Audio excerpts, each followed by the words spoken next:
Hey guys, in this video I'm gonna show you how you can change your controller settings in Battlefield 6. It's pretty simple. All you have to do, just tap over to settings.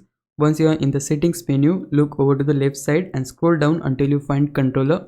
When you're inside the controller section, you'll notice that you can tap through different categories to see the controls for infantry, ground vehicles, air vehicles and more. But here's the important part. If you wanna actually edit any of these settings, you need to press Y on Xbox or triangle on PlayStation on the right side where it says edit settings. Once you do that, everything becomes editable. Now you can go through each category individually. For example, you can adjust your controls for infantry or for any vehicle type.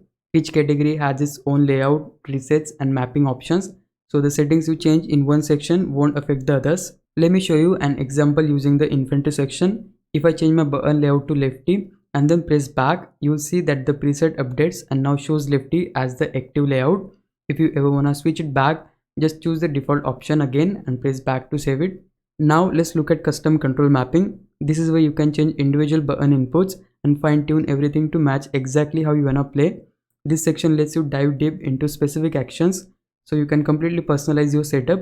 It's great if you want full control over where every command is placed.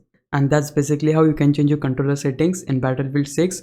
If you found this video helpful, please leave a like, subscribe the channel. I'll meet you in the next one. Bye bye.